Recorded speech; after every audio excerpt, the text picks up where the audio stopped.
क्योंकि जिस तरीके से साफ तौर पर जो आंकड़े हैं वो बहुत हद तक साफ हो चुके हैं, और ये कहना गलती होगा कि बहुत हद तक, बल्कि साफ ही होते हुए नजर आ रहे हैं। क्योंकि जिस तरीके से जनता ने अपना फैसला जो है यहां पर सुनाया है, उसके बाद महागठबंधन को बहुत बड़े पैमाने पर झटका लगा है। ये झटका जो है वो इतने ज्यादा वोल्ट का है कि शायद ही महागठबंधन को ऐसी उम्मीद थी कि इतनी बुरी स्थिति हो जाएगी। एक होती है हार, एक होती है बहुत बुरी तरीके से हार, और यह हार बहुत बुरी तरीके से महागठबंधन की हुई है। लेकिन दूसरी तरफ ये तस्वीरें आप देखिए, ये तस्वीरें देख के आप समझ सकते हैं कि एनडीए के पक्ष में जिस तरीके से खुशी है, खुशी की लहर है, पटाखे फोड़े जा रहे हैं, और साथ ही साथ मुंह मीठा कराने का कार्यक्रम बीते 2 घंटे पहले से लगातार जारी है। यानी कि एनडीए कार्यकर्ताओं को पहले ही उम्मीद थी कि जीत हमारी है, उसकी वजह से तैयारियां पूरी थी। पटाखे से लेके मिठाइयों तक के ऑर्डर पहले यहां पर दे दिए गए थे, क्योंकि एनडीए समर्थकों को यह उम्मीद थी कि जीत इस बार एनडीए की होनी है। लेकिन इतनी बम्पर जीत होगी ये शायद ही किसी को उम्मीद थी, क्योंकि आंकड़े बहुत कुछ बयान कर रहे हैं। जो रुझान अब तक सामने आ रहे हैं उससे साफ तौर पर यह देखा जा सकता है और समझा जा सकता है कि स्थिति कितनी हद तक साफ हो चुकी है। चिराग पासवान की तरफ से भी जो प्रदर्शन किया गया, क्योंकि जब वो सीट मांग रहे थे उसके बाद उनकी तरफ से सीट की डिमांड को लेकर भी काफी पेच फंसता हुआ नजर आया, लेकिन उनका प्रदर्शन बहुत बेहतरीन रहा। मैथिली ठाकुर पहली बार चुनाव लड़ रही हैं, लगातार बढ़त बनाई हुई है, लेकिन जिस तरीके से लालू के लाल लगातार पीछे बने हुए थे, उसके बाद तमाम सवाल उठे, तमाम दावे हुए, लेकिन उसके बावजूद भी आज का दिन ऐतिहासिक दिन, निर्णय का दिन, और रिजल्ट जब डिक्लेयर होता है तो उसके बाद फिर कहने और सुनने को कुछ नहीं बचता है। खास मेहमान हमारे साथ लगातार बने हुए हैं, उनका रुख करेंगे। एक बार सभी खास मेहमानों को स्क्रीन पर लाइए और उनसे चर्चा को आगे बढ़ाएंगे। जानना जरूरी है, क्योंकि जिस तरीके की स्थिति है, ऐसे में इतना बड़ा मार्जिन, इतना बड़ा अंतर, ये अंतर बहुत कुछ बयान कर रहा है। जनता साफ तौर पर निर्णय जो है वो यहां पर ले चुकी है।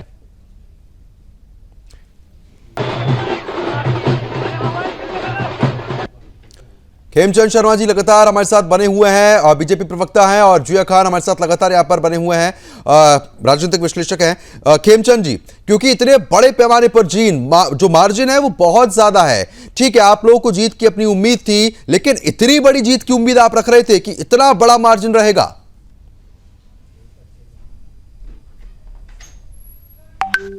खेमचंद जी, आपकी आवाज नहीं पहुंच पा रही है। देखिए, हमें, हमारे कार्यकर्ताओं को, हमारे नेताओं को पूरी उम्मीद थी कि हम इस बिहार इलेक्शन को पूरी तरीके से स्वीप करेंगे, क्योंकि जनता का फीडबैक बहुत पॉजिटिव था।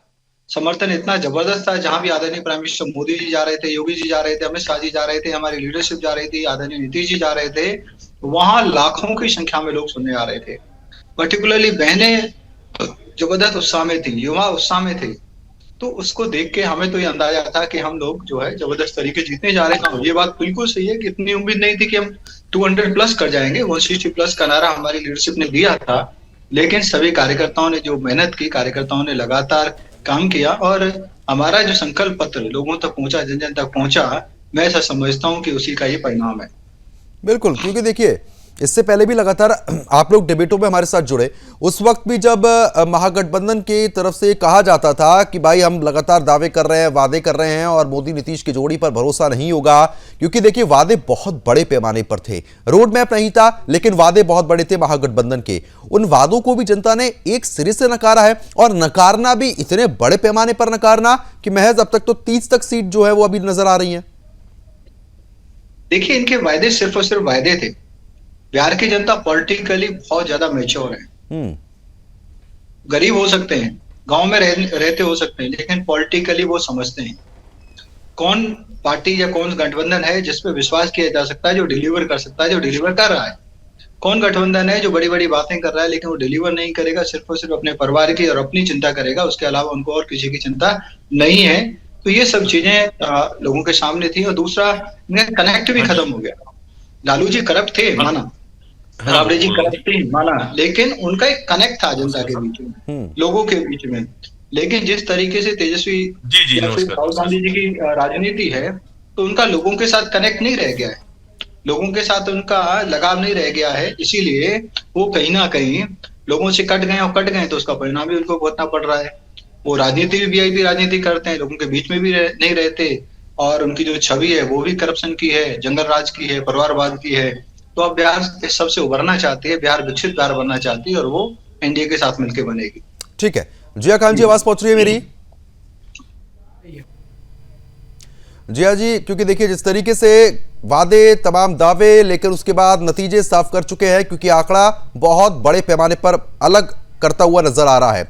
मैं समझना चाहूंगा कि मुख्य फैक्टर क्या रहे, क्योंकि इतनी बड़ी जीत, इतनी प्रचंड जीत के पीछे कहीं ना कहीं भरोसा होता है जनता का। जब जनता ने भरोसा किया होगा, जब ही इतने बड़े पैमाने पर जीत हो सकती है। आपको क्या लग रहा है? देखिए, भरोसा तो मोदी जी के नेतृत्व पर भी है और नीतीश कुमार जी के नेतृत्व पर भी है, और इसीलिए विधानसभा चुनाव में जनता ने लगातार नीतीश कुमार जी के चेहरे पर भरोसा जताया है।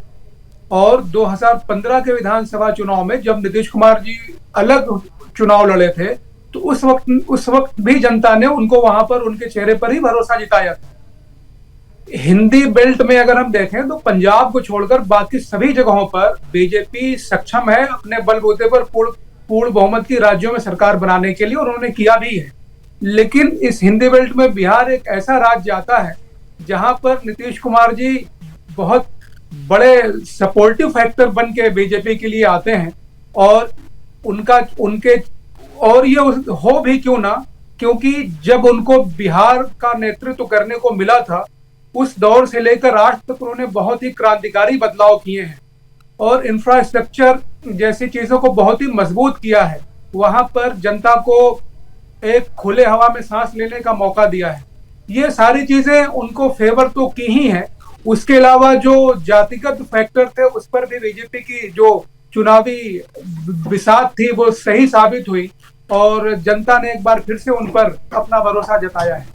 नवीन दुबे जी भी हमारे साथ लगातार बने हुए हैं, पॉलिटिकल एक्सपर्ट है। नवीन जी, मैं समझना आपसे चाहूंगा, एक तरफ 210, दूसरी तरफ 30 का आंकड़ा जो लगातार सुदर्शन न्यूज दिखा रहा है, ये आंकड़ा बहुत बड़े पैमाने पर डिफरेंस क्रिएट करता है। इस डिफरेंस को क्रिएट करने से पहले, जब इलेक्शन का दिन था, उससे पहले से लगातार तमाम दावे वादे हुए, आरोप प्रत्यारोप हुए, लेकिन जनता ने तो महागठबंधन को बिल्कुल सिरे से नकार दिया।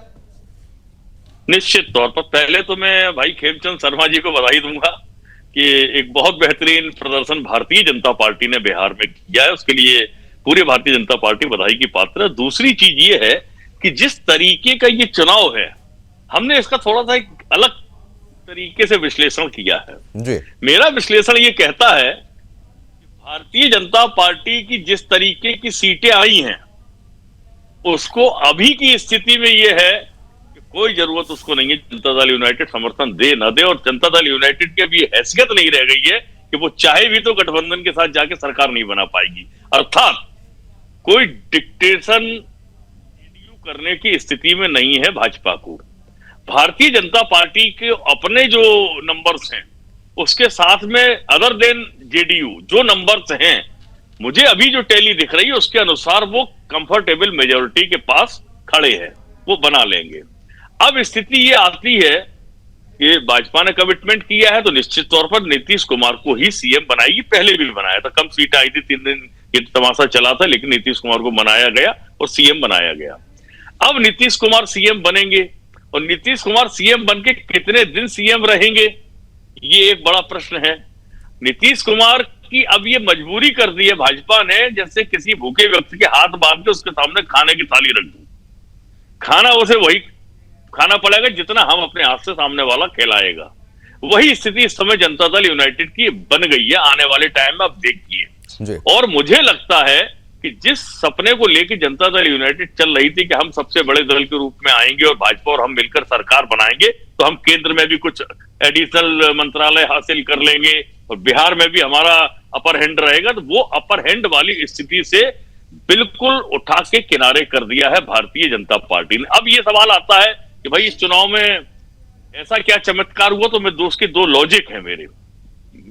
विपक्ष आरोप लगा रहा है कि वोट चोरी हुई है, एसआईआर हुआ, ये सब हुआ, चुनाव आयोग को भी दोषी बना रहा। मैं नहीं मानता इन चीजों को। बिहार की जनता लंबे कालखंड से उसने आरजेडी को भी देखा है सरकार में, और वो सरकारें भी चली, और 20 साल से वो जनता दल यूनाइटेड की सरकार भी देख रहा है कि भाई ये जो गठबंधन, लेकिन विकास के मुद्दे क्या खत्म हो गए? पलायन का मुद्दा बरकरार रहा, बेरोजगारी बरकरार रही, अपराध बरकरार रहा, सब कुछ एज इट इज रहा, इंडस्ट्रियलाइजेशन वहां हुआ नहीं। तो जनता ने मन बनाया कि भाई क्यों ना हम, भारतीय जनता पार्टी एक राष्ट्रीय पार्टी है और केंद्र में उसकी अपनी सरकार है, तो हम उस सरकार के साथ क्यों ना जाएं। और ये एक बड़ा निर्णय था जनता को। जनादेश जब होता है तो वो एक तरफा जाता है, और ये वही सुनामी टाइप का जनादेश भारतीय जनता पार्टी को बिहार में मिला, और एक तरफा पूरा के पूरा वोट डाइवर्ट हुआ, जिसकी परिणति हम देख रहे हैं कि एब्सोल्यूट मेजोरिटी के साथ Bharatiya Janata party other than JDU सरकार बनाने की तरफ आगे बढ़ रही है, और शाम तक स्थिति और स्पष्ट हो जाएगी। मुझे अभी ये लगता है कि जैसे आरजेडी 28 के आसपास दिख रही थी, 28-30 के गिर्द ही रहेगी, और जनता दल यूनाइटेड जो है वो 75-76 के आसपास रहेगी, और कांग्रेस 4-5, 3-4 मैक्सिमम। वो सब अगर टोटल कर लोगे आप तो 116-117 के आसपास आंकड़ा पहुंचेगा, और सुपर नहीं जाने वाला है। ठीक है, तो ये तो क्लियर हो गया कि जनता दल यूनाइटेड अब सरकार अपनी दम पर बार्गेन करके नहीं बना सकता है। लिहाजा एक बड़ी चीज आई है कि जब केंद्र में सरकार भाजपा की है तो बिहार अब उम्मीद कर सकता है कि वहां। अच्छा ठीक है, मैं आपको रोकना चाहूंगा, मैं तुरंत आपके पास लौटूंगा। इसी बीच नितिन गडकरी कुछ कहना चाह रहे, सुनिए। अगर जिस तरीके से बिहार में जो एक बहुमत मिला है एनडीए को, कैसे देखते हैं, क्या कहेंगे? बिहार की जनता ने एनडीए को जिस प्रकार से समर्थन दिया है वो बहुत ऐतिहासिक है। जातीयवाद के विरोध में और बिहार में जो डबल इंजन की सरकार ने जो प्रगति और विकास करके दिया है, उसी बात का समर्थन बिहार की जनता ने किया है। बिहार में रोड, पानी, बिजली, उद्योग, विकास और रोजगार, ये प्रश्न जो है ये प्राधान्य से सुलझाने चाहिए, लोगों की अपेक्षा है। और पिछले 10 साल में हमारी सरकार ने जो कार्य किया मोदी जी के और नीतीश कुमार के नेतृत्व में, उसको सफलता मिली है, और बिहार की जनता ने यह ऐतिहासिक जीत एनडीए को दी है। मैं बिहार की जनता का बहुत बहुत अभिनंदन करता हूँ, शुभकामनाएं देता हूँ, और ये जीत। सुबोध, मैं आपसे समझना चाहूंगा कि जिस तरीके से एक उमंग की लहर जो है वो फिलहाल एनडीए कार्यकर्ताओं में दौड़ती हुई नजर आ रही है, जहां पर आप मौजूद हैं वहां से क्या ताजा अपडेट है सुबोध, एक बार बताइए। रक्सौल का क्या हाल है?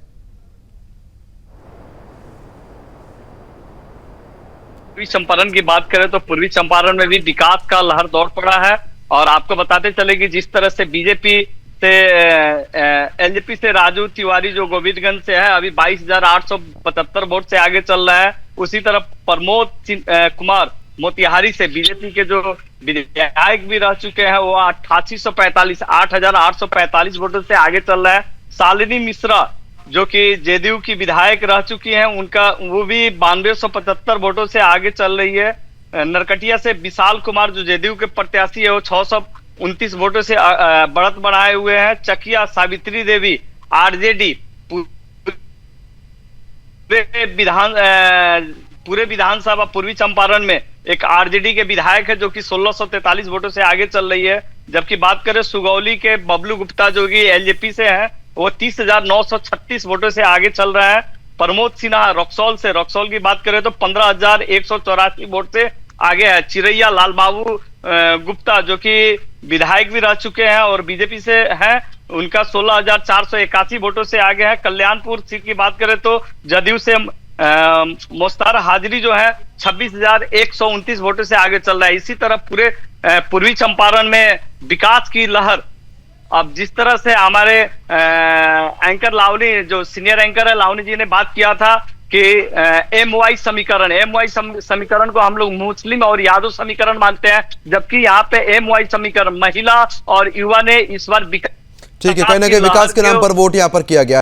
चुनावी उद्घोष, इस वक्त का चुनावी उद्घोष, जेडीए के प्रत्याशी मोकामा सीट से अनंत सिंह विजयी हो गए हैं। अब देखिए इसी बीच एक और बड़ी जानकारी आ गई है। मोकामा सीट्स की अगर हम बात कर लेते हैं तो अनंत सिंह एक बार फिर से विजय हुए, और इससे पहले हम लगातार चर्चा भी कर रहे थे कि कोई भी जीते कोई भी हारे, लेकिन अनंत सिंह की जो सीट वहां पे है वो फिलहाल फिक्स रहती है, और कहीं ना कहीं फायदा जो है वो फिलहाल वहां मिलता हुआ नजर आ रहा है। लेकिन मैं आपसे समझना चाहूंगा खेमचंद जी, क्योंकि जिस तरीके से साइलेंट वोटर का जिक्र हम हर चुनाव में करते हैं, चाहे बिहार की बात हो, हरियाणा की हो, खासतौर पर यूपी की भी हो, लेकिन बिहार में इस तरीके से इस बार चुनाव में दावे वादे हर तरफ देखने को मिले। साइलेंट वोटर्स जो थे उन्होंने वाकई में कमाल करके दिखाया है। बिल्कुल, जो साइलेंट वोटर है, जो फैंसी टर्म जिनको बोलते हैं, उन्होंने एनडीए में विश्वास किया क्योंकि एनडीए ने काम करके दिखाया। उन्होंने एनडीए में विश्वास किया क्योंकि एनडीए के पास डिसिसिव लीडरशिप है।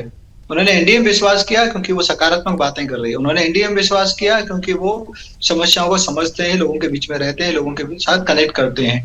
उन्होंने महागठबंधन में विश्वास नहीं किया क्योंकि महागठबंधन के बड़े नेता राहुल गांधी जी देश विदेश में जाके देश को बदनाम करते हैं और दुश्मनों की भाषा बोलते हैं। उन्होंने राहुल गांधी में विश्वास नहीं किया, उन्होंने तेजस्वी यादव में विश्वास नहीं किया। जो तेजस्वी यादव जी वीआईपी लीडरशिप और वीआईपी नेतागिरी करते हैं, और साथ के साथ जो उनका जंगल राज है, जंगल राज 2.0, जो उन्होंने 1.5 साल में लोगों को सामने दिखाया, लोगों को प्रस्तुत किया, इससे ये साफ हो गया कि ये तो लालू जी से भी बेकार है। लालू जी करप्ट थे, ठीक है, लेकिन लोगों के बीच में रहते थे, कम से कम लोगों के साथ कनेक्टेड थे। लेकिन इनका हालात तो ये है कि ये राजनीति भी वीआईपी करते हैं, और जो करप्शन है, करप्शन में भी अपने माता पिताजी से भी 1.5 गुना ज्यादा ये आगे हैं। तो ये सारी चीजें लोगों के दिमाग में बैठी, और बिहार की जनता राजनीतिक रूप से बहुत ज्यादा परिपक्व है, बहुत ज्यादा मैच्योर है। तो उन्होंने जब ये चीजें देखी, सुनी, समझी, तो ये डिसीजन लिया कि हम एनडीए के साथ जाएंगे, ना कि जेडीयू के साथ, ना कि सॉरी आरजेडी के साथ। और महागठबंधन को छोड़ के हम लोग एनडीए को मजबूत बनाएंगे। एनडीए मजबूत होगा, आदरणीय प्राइम मिनिस्टर मोदी जी मजबूत होंगे। मोदी जी मजबूत होंगे तो देश के जो काम रुके हुए हैं या जिनकी स्पीड कम हो गई है, वो और तेजी से आगे बढ़ेंगे। देश का विकास होगा, देश का विकास होगा तो बिहार भी विकसित प्रदेश बनेगा। ठीक है नवीन जी, क्योंकि देखिए कहीं ना कहीं बिहार को विकसित करने की बात आ रही थी और ये शुरू से कहा जा रहा था कि एक रोड मैप बनाया जाएगा। अगर एनडीए की बात करते तो रोड मैप प्रेजेंट करने का काम किया गया था और ये बताया गया था कि किस तरीके से हम काम करेंगे, और उसी पर लगातार फोकस किया गया। लेकिन महागठबंधन ने दावे और वादे बड़े बड़े कर दिए, रोड मैप नहीं बताया। इतनी नौकरियां देंगे, कैसे देंगे, ये साफ नहीं किया गया। कुछ क्लैरिटी रखते तो शायद ये जो 30 का नंबर अब चल रहा है ये बढ़ सकता था। निश्चित तौर पर तेजस्वी यादव ने जो वादा किया रोजगार देने का, उतना बजट नहीं था बिहार सरकार का। तो जाहिर सी बात है कि जब आप बहुत ज्यादा अतिशयोक्ति वाली बातें करेंगे तो जनता फिर आपको गंभीरता से नहीं लेगी, और वही हुआ है आरजेडी के साथ। आपने हवाई वादे किए, हवाई वादों की जगह आप एक प्रॉपर ब्लूप्रिंट जनता के सामने लेकर जाते और बताते कि हमारी ये योजना, हम इस तरीके से इसको पूरा करेंगे और इतने समय में हम ये चीजें डेवलप कर देंगे प्रदेश के अंदर। वो हुआ नहीं। और आज की तारीख में मैं आपको बता दूं कि जब हम 2025 में बैठे हैं, ग्लोबलाइजेशन का दौर है, हर व्यक्ति पूरे विश्व की प्रगति को स्टडी करता है, चाहे कोई भी युवा हो। जो युवा पढ़ा लिखा है, बेरोजगार है, वो ज्यादा देखता है। उसको मालूम है कि हमारा भविष्य कैसे संवर सकता है, कैसे काम चलेगा। नेताओं ने तो अपना सुधार लिया, उनका तो इंतजाम पीढ़ी दर पीढ़ी का है, लेकिन उनका क्या होगा जो उन्हें चुनते हैं। लिहाजा ऑफ द वर्स्ट। तो वर्तमान में उन्होंने देखा कि भाई ऐसा कुछ भी नहीं है, तो इस समय देश में एकमात्र राजनीतिक दल दिखाई दे रहा है भारतीय जनता पार्टी, जो बेहतर करती दिखाई दे रही है, बेहतर बोलती दिखाई दे रही है। तो उन्होंने भारतीय जनता पार्टी में अपना विश्वास जताया और बहुत झोला भर के उनको वोट दिया है, मतलब दिल खोल के वोट मिला है, ये स्वीकार करना पड़ेगा। अब प्रश्न ये आता है कि क्या केवल भाजपा की या मोदी जी की कोई चमत्कारी नीतियां थी इसकी वजह से वोट मिला? जी नहीं। वहां क्या है कि जिस तरीके से हिंदू और मुसलमान वाला फैक्टर चला, उस फैक्टर ने हिंदू को कंसोलिडेट किया पूरे बिहार के अंदर, और वो हिंदू ने एक तरफा जाकर भारतीय जनता पार्टी और जनता दल यूनाइटेड को मतदान किया है, जिसकी परिणति हम देख रहे हैं कि अनएक्सपेक्टेड। मैं समझता हूं भारतीय जनता पार्टी के नेताओं का अनुमान नहीं होगा कि हम 90+ का आंकड़ा टच करेंगे बिहार जैसी जगह पे। वो तो उस समय तक उम्मीद सुबह तक ये कर रहे थे कि हाँ ठीक है, नीतीश कुमार और हम मिलके एक मजबूत सरकार जरूर दे देंगे बिहार को, ये उनका अनुमान था। लेकिन इतनी मजबूती की उम्मीद नहीं थी, कोई किसी को नहीं थी, कहीं किसी को उम्मीद नहीं थी। तो ये बिल्कुल जादुई आंकड़ा है, जिस तरीके का मैजिकल फिगर सामने आ रहे हैं भारतीय जनता पार्टी के पक्ष में, तो मैं समझता हूं भाजपा को बिल्कुल उत्साहित होना चाहिए।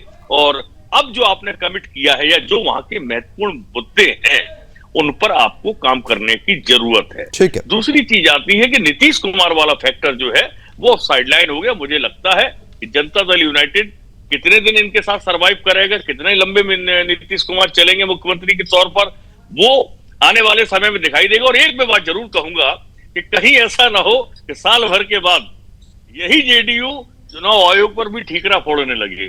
कोई बड़ी बात नहीं, मुझे वो होता दिखाई दे रहा है। खेमचंद जी, ऐसा कुछ हो रहा है क्या?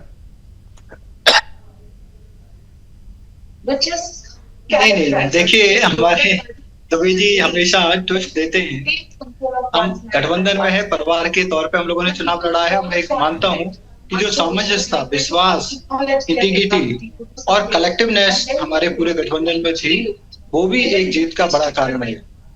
अब वो दुबे जी का क्योंकि ये स्वभाव रहा है कि वो, और ठीक भी है, पत्रकार हैं तो बिहाइंड द सीन बातें करते हैं या फिर डिफरेंट एंगल से भी बातें करते हैं, उनका वो अधिकार है। लेकिन मैं पार्टी की तरफ से और अपने गठबंधन की तरफ से ये आपको आश्वस्त कर दूं कि गठबंधन में सब परिवार की तरह आगे बढ़ रहे हैं। जो भी डिसीजन होंगे आज या कल या फ्यूचर में, सब मिल बैठ के होंगे, संवाद के तहत होंगे और एमिकेबली होंगे, सबके बेनिफिट में होंगे, बिहार के बेनिफिट में होंगे, देश के बेनिफिट में। ठीक है, ऐसा कुछ भी नहीं हो रहा, आप साफ तौर पर कह रहे हैं। जिया खान जी, मैं आपसे एक चीज समझना चाह रहा हूं कि जब भी महागठबंधन के प्रत्याशी प्रचार प्रसार करने के लिए पहुंचा करते थे तो लगातार बड़ी भीड़ देखने को मिलती थी। अब एनडीए के भी पहुंच रहे हैं तो वहां भी भीड़ थी, महागठबंधन के पहुंच रहे थे वहां भी बहुत भीड़ थी। अब साफ तौर पर केसारी लाल पहुंच रहे थे, बहुत जन सैलाब देखने को मिला, लेकिन सीट बचाना उनके लिए मुश्किल हो रहा है। साइलेंट वोटर्स ने वाकई में कमाल कर दिया। देखिए, इस मुद्दे पर बहुत सारी चर्चा हो चुकी है और जो बीजेपी को जो वोट मिलता हुआ दिखाई दे रहा है, यकीनन किसी को भी नहीं अंदाजा था कि इस तरीके का वोट बीजेपी को मिलने वाला है। और जहां तक आपने रैलियों में भीड़ की बात की है, तो ये कांग्रेस की रैलियों में मध्य प्रदेश में, महाराष्ट्र में भी ऐसी ही भीड़ हुआ करती थी, छत्तीसगढ़ में भी ऐसी भीड़ हुआ करती थी, लेकिन वो रिजल्ट में नहीं बदल पाया। बिहार थोड़ा सा डिफरेंट स्टेट है और यहाँ के लोग नेताओं की बातों को सुनकर उनका जनता को क्या मिलने वाला है, उनका रोड मैप क्या है, वो उसको सुनकर उसका आकलन करते हैं। लेकिन अगर देखा जाए तो जिस तरीके का जो एनवायरमेंट प्रशांत किशोर जी ने बनाया था वहां पर, और बहुत सारे मुद्दे उन्होंने उठाए थे, तो उन्हीं माइग्रेशन को, बेरोजगारी को, इन्हीं सारे मुद्दों को आरजेडी ने भी उठाना शुरू कर दिया और उन्होंने उस पर त्वरित ये कहना शुरू कर दिया कि ये नौकरियां देंगे, ये दिया जाएगा। मेरा इसमें ये इनकार नहीं है कि कांग्रेस के लोग ऐसा नहीं कर सकते, क्योंकि उसके पहले भी वो मनरेगा जैसी बड़ी योजना दे चुके हैं। पर एक तरफ स्टेट का बजट, एक तरफ केंद्र सरकार का, एक तरफ यूनियन गवर्नमेंट का बजट, और बिना यूनियन गवर्नमेंट की मदद के बिहार को स्टेट का इतना बड़ा बजट तो नहीं कि वो सारी चीजों को संवार पाए। और अभी जो मेरे को पैनलिस्ट, इन्होंने जो चर्चा कल होनी चाहिए उसकी चर्चा उन्होंने आज ही कर दिया कि अब बीजेपी और जेडीयू में वो संबंध नहीं रहेंगे।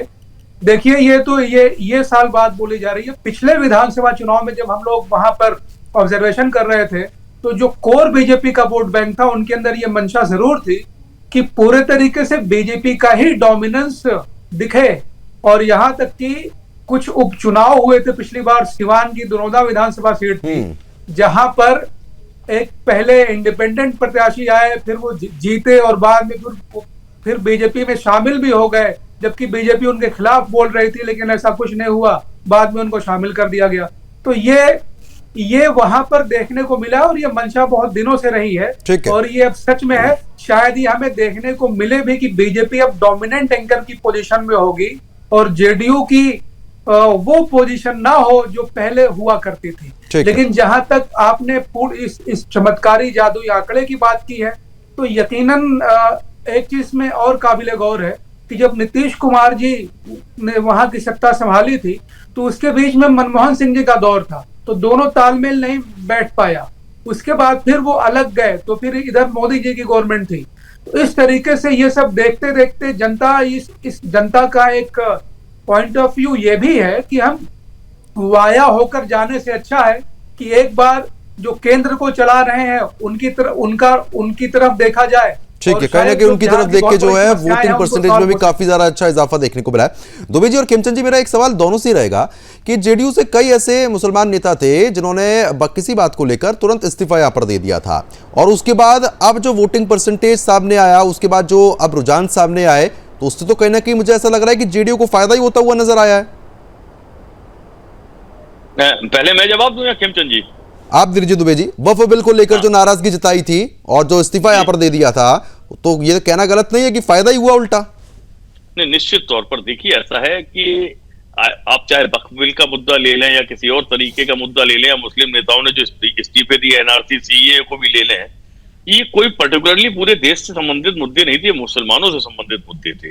और ये माना जाता है कि मुस्लिम समाज का एक बड़ा वर्ग भाजपा के खिलाफ दलों को वोट करता है, तो भारतीय जनता पार्टी उस वोट की चिंता बिल्कुल नहीं करती है, वो करनी भी नहीं चाहिए, क्योंकि उनका कोर एजेंडा है 80%, नॉट 20%। दूसरी चीज एक और आती है कि इस इलेक्शन के अंदर जो हम लोग देख रहे थे, सब लोग बड़े बड़े गणतज्ञ, बड़े बड़े विशेषज्ञ और हम लोग विश्लेषक हैं, हम लोग भी ये मान रहे थे कि थोड़ी बहुत एंटी इनकम्बेंसी होती है, 20 साल की सरकार है, निश्चित तौर पर एक एंटी इनकम्बेंसी होगी। लेकिन आज जब काउंटिंग शुरू हुई और उसके 2 घंटे के बाद हमने ये देखा ये एंटी इनकम्बेंसी बिल्कुल नहीं थी, ये प्रो इनकम्बेंसी हो गई। और ये प्रो इनकम्बेंसी होने के नाते जिसको जितनी सीटें पिछली बार मिली थी उससे बढ़कर सीटें मिली हैं। एंटी इनकम्बेंसी किसके साथ हुई? विपक्ष के साथ हो गई। विपक्ष की जितनी स्थिति थी उतनी भी नहीं, उसकी आधी भी नहीं रही जी। तो ये कहीं ना कहीं एक बड़ा फैक्टर है जो गेम चेंजिंग हुआ है। ये पहला मतलब आप कहेंगे प्रयोग हम बिहार से देख रहे हो। बिहार को मैं मानता हूं कि बिहार ठीक है। 2025 का जननायक जो पोस्टर लगातार लगाया जा रहा था वो पोस्टर सच साबित होता हुआ नजर आ रहा है। पटाखे फोड़े जा रहे हैं, मिठाइयां एक दूसरे को लगातार जो है वो यहाँ पर खिलाई जा रही हैं। तस्वीरें आपको हम लगातार दिखा रहे हैं। इस वक्त नेता कार्यकर्ताओं में, सब में और खास तौर पर एनडीए पक्ष में खुशी की लहर है, क्योंकि जिस तरीके से मार्जिन है वो साफ तौर पर यह जाहिर कर चुका है कि अब इसका फाइनल रिजल्ट क्या होगा। खास मेहमान जीत को सब लोग जश्न के रूप में मना रहा, पर्व के रूप में। कई जगह भी मिठाइयाँ और दूसरे जगह भी बने थे मिठाई। अरे वो 5 किलो छेना लेके फोटो खिंचा के की मिठाई बना रहे हैं कि ओकर मिठाई खाइल गया। पहले ही मान चुका था हम लोग, पहले ही हमारा। हाँ, 1 रुपए किलो। किस तरीके से खुशी अब मनाइएगा? अरे हम लोग खुशी से नाच रहे हैं। विकास विकास जो था मोदी जी का नारा, नीतीश जी का नारा, वो सपना और पूरा होगा आगे। अपना नाम बताइए। बबलू पांडे, पूर्व जिला पार्षद मोकामा। जय सिया राम। अनंत सिंह की जीत को लेकर जय अनंत तय अनंत। और ये मोकामा की जनता भगवान है, भगवान ने ये जनता दे दी है जीत की प्रचंड बहुमत। जय हिंद। 30,000 से जीत गए। जय हिंद, जय हिंद, जय सिया राम। एनडीए की जीत को लेकर क्या कहते हैं? एनडीए तो आना ही था, लोगों में भौकाल था, एनडीए की जीत होना ही था। और ये जीत, ये प्रचंड जीत, ये सबको दिखा रहा है कि यही एनडीए सरकार। तो फिलहाल जिस तरीके से आप लगातार प्रतिक्रिया यहाँ पर सुन रहे हैं और प्रतिक्रियाएं जो हैं वो लगातार सामने आ रही है, खास मेहमान हमारे साथ लगातार बने हुए, उन्हीं का रुख करेंगे। क्योंकि देखिए जिस तरीके से ब्रेक पर जाने से पहले दुबे जी ने अपनी बात यहाँ पर रखी। खेमचंद जी, मैं आपसे समझना चाह रहा हूँ अभी, क्योंकि अभी हाल फिलहाल में जानकारी सामने आई है कि ओसामा लगातार जीत की ओर अग्रसर है, लेकिन वहीं तेज प्रताप हार की तरफ लगातार अग्रसर हो रहे हैं। तो जो तुष्टीकरण की राजनीति लगातार देखने को मिलती है और जिस हिसाब से ओसामा को टिकट दिया गया था, तो जंगल राज की वापसी करने की कोशिश तो नहीं हो रही है उस सीट पर? देखिए, ओसामा को जो उन्होंने टिकट दी वो साफ साफ डराने और धमकाने का काम था। जनता को ये बताने का काम था कि भाई हमारी जो गुंडे है अभी भी कायम है, हमारे जो गुंडे हैं अभी भी बचे हुए हैं और हम लोग गुंडे के माध्यम से जबरदस्ती से डरा धमका के आपको हरा सकते हैं और आपकी वोट ले सकते हैं। तो जनता ने बता दिया कि अब हमें कोई डरा नहीं सकता, हमें जंगल राज नहीं चाहिए, गुंडे नहीं चाहिए, हमें ऐसी पार्टी भी नहीं चाहिए जो गुंडों को पालती है, गुंडों को सुरक्षा देती है। हमें ऐसी पार्टी चाहिए जो गुंडागर्दी दूर करती है, शराब को दूर करती है, जो बहनों के साथ खड़ी है, जो बिहार को विकसित बिहार बनाने में लगी हुई है और उसकी चिंता करती है और उसके लिए उनके पास रोड मैप है। इसीलिए इनको नकारा गया। इन्होंने अपने आप में कोई सुधार नहीं किया, कोई मॉडर्नाइजेशन नहीं दिखाया, कोई नयापन नहीं दिखाया, कोई इस तरीके से सच्चाई के साथ एफर्ट्स नहीं किए कि ये दिखाएं कि हम ये जंगल राज को छोड़। चुनावी उद्घोष एक बार सुनिए। चुनावी उद्घोष 16वें राउंड में राघोपुर सीट से तेजस्वी यादव 9,912 वोट से पीछे चल रही हैं और झंझारपुर सीट से बीजेपी के नीतीश मिश्रा आगे चल रहे हैं। ये तो अपने आप में बहुत बड़ी खबर आ रही है यहाँ पर खेमचंद जी। 9,000 वोटों से पीछे चलना ये अपने आप में, और वो भी लगभग 3 बजे के आसपास, तो लगातार हार की ओर अग्रसर हो रहे हैं। किस तरीके से आप देख रहे हैं? अपने आप में बहुत बड़ी खबर है। ये देखिए दिखाता है कि उनकी पार्टी नहीं हारी, तेजस्वी का खुद जो विजन है वो हारा है, तेजस्वी का विचार हारा है, तेजस्वी का परिवार हारा है। और ये बिहार के लिए मैं ऐसा समझता हूँ बहुत अच्छा है, क्योंकि आरजेडी में पार्टी तो थी कहने के लिए, लेकिन जो 2-4 लोग हैं उनकी मोनोपोली थी, एक परिवार की मोनोपोली थी। सिर्फ और सिर्फ उन कार्यकर्ताओं का शोषण हो रहा था। अब उन कार्यकर्ताओं को मैसेज आएगा कि ये परिवार हार चुका है, अगर इस पार्टी को खड़े रखना है तो किसी लालू प्रसाद यादव जी के परिवार के बाहर का कार्यकर्ता उस पार्टी को हेड करे, उसको आगे ले जाए, नहीं तो ये पार्टी डिसॉल्व हो। ठीक है। और बहुत सारी पार्टी हैं और पार्टी इवॉल्व भी हो सकती है। कहीं ना कहीं अपने आप में बड़ी खबर है। दुबे जी, मैं आपसे समझना चाह रहा हूं कि लगभग 9000 वोटों से पीछे होना, और वो भी लगभग 3 बजे के आसपास, क्योंकि ज्यादा समय तो शेष बचा नहीं है, अब तो जीतना बड़ा ही मुश्किल हो रहा है यहां पर। और उसके साथ साथ देखिए लखीसराय, अलीनगर, सिवान से लगातार बीजेपी जीत की ओर अग्रसर हो रही है, तो ये तो बड़ा ही उलटफेर हो गया है। जी बिल्कुल, मुझे लगता है कि ये अंतर 9000 का है, ये हो सकता है को 12000 के आसपास तक जाए और आखिरी में तेजस्वी यादव को हार का सामना करना पड़े, क्योंकि अब वो पैचअप होने वाली स्थिति नहीं है। आप ये कह लें कि आप इतना मेकअप कर लेंगे और एकदम से आपके क्षेत्र के कोई वोट खुल जाएंगे, वो ईवीएम खुल जाएंगी। ये देखिए 1000, 2000, 3000 का किसी बड़े शहरों पर अंतर होता है तो ये माना जाता है कि वो मेकअप करेंगे, कहीं और से उनके जो पर्टिकुलर क्षेत्र होते हैं वहां से निकल के वोट आएगा तो उससे वो पैचअप करके आगे लीड ले लेंगे। लेकिन अब जो स्थिति है 9000 का अंतर, मेकअप करना और उसके बाद आप लीड लेना असंभव है। मुझे नहीं लगता है कि राघोपुर से अब तेजस्वी यादव जीतेंगे, बल्कि मुझे लगता है हार जीत का अंतर 9000 से और बढ़ेगा, कम नहीं होने वाला। अब सोचिए ना, अब एक बार फिर से टैली जो है वो अपडेट हुई है, यहाँ पर 25 का आंकड़ा जो है महागठबंधन तक पहुंचा है, 215 पहुंच गया एनडीए। ये लाइव तस्वीर भी हम दर्शकों को ऊपर दिखा रहे हैं और टैली भी यहाँ पर दिखा रहे हैं। दुबे जी, एक तरफ तो तस्वीर आप देख पा रहे होंगे, खुशी की लहर है, ऊपर लगातार मालाएं पहनाई जा रही है, स्वागत हो रहा है। दूसरी तरफ 25 तक, ये तो हार का मतलब आप सोच भी नहीं सकते। जो मुख्य चेहरा था, जब वही इस तरीके से हार रहा है तो बिहार का तो जनता इस बार कुछ अलग ही फरमान सुनाने के मूड में थी। नहीं, ये इसको हार नहीं कहेंगे, इसको कहेंगे दुर्दशा। बिल्कुल, महागठबंधन की छीछा लेदर, दुर्दशा, तिरस्कार, यह है बिहार की जनता ने जो ये चुनाव का परिणाम दिखाई दे रहा। 25 सीटें, इस वक्त का चुनावी उद्घोष रुझानों में एनडीए ने 215 का आंकड़ा पार कर लिया है। देखिए चुनावी उद्घोष जो है वो भी सामने आ गया, 215 का आंकड़ा यहाँ पर पार हो चुका है। ये अपने आप में ऐतिहासिक जीत, 243 सीटों में से जिस तरीके से आंकड़े लगातार बढ़ रहे हैं, ये बहुत कुछ दर्शा देता है। जिया खान जी, मैं एक चीज आपसे समझना चाह रहा हूं, जिस तरीके से बीजेपी ने और राज्यों में काम किया, विकास का मॉडल जो स्थापित किया, चाहे उत्तर प्रदेश की बात कर रहे हैं या साथ ही साथ राजस्थान से लेके मध्य प्रदेश, छत्तीसगढ़ की बात कर लेते हैं, तो बिहार की जनता को ये उम्मीद थी कि वही मॉडल इस बार बिहार में लगातार लागू होगा और अब बिहार विकास की ओर अग्रसर हो जाएगा।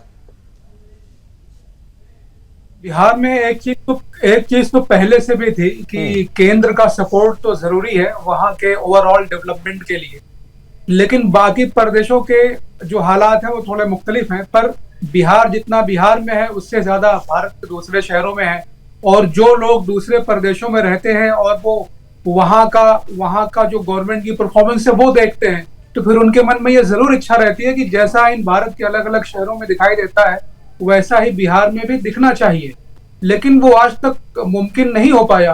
तो इस बार शायद जनता ने पूरे तरीके से ये भरोसा मोदी जी के नेतृत्व में जताया है, और वो उम्मीद जो उनको है शायद वो पूरी भी हो। लेकिन ये सबके लिए अभी एक बहुत ही बड़ा सरप्राइज है और इस पे अभी और रिसर्च होना चाहिए, क्योंकि जो आंकड़ा भी आपने बताया तो किसी ने भी नहीं सोचा था कि बिहार के चुनाव में ये भी हो सकता है। आरजेडी और महागठबंधन और एनडीए के दोनों आंकड़े बहुत ही अलग कहानी बयान कर रहे हैं, और इसको देखकर तो ये लगता है कि बीजेपी जो महागठबंधन है वो पूरे तरीके से उन्होंने बिना किसी तैयारी के, बिना किसी जानकारी के वो सीधे चुनावी मैदान में चले आए, और जनता ने जिस तरीके से उनको नकारा है। ठीक है, लेकिन जिस तरीके के आंकड़े यहां पर सामने आए हैं उसने एक बात तो ये साबित कर दी कि विकास के नाम पर इस बार बिहार की जनता ने यहां पर फोकस किया, वोट दिया, क्योंकि पलायन का मुद्दे से लेकर हर एक मुद्दा जो है वो विपक्ष की तरफ से उठाया गया था, लेकिन विपक्ष की यहां पर एक ना चली। और साथ ही साथ आपको बता दें कि विपक्ष जिस तरीके से तमाम वादे दावे कर रहा था, वो दावे और वादे उल्टे उसी पर पड़ते हुए नजर आ रहे हैं, क्योंकि जिस तरीके से हमारे खास मेहमान हमारे साथ लगातार बने थे, उनकी तरफ से एक लाइन भी यहां पर कही गई थी। उन्होंने कहा था कि एक तो हार होती है और एक दुर्दशा होती है, तो दुर्दशा जो हो रखी है इस वक्त महागठबंधन की, यही सीट जो है वो साबित यहां पर कर रही है कि स्थिति कितनी खराब हो चुकी है।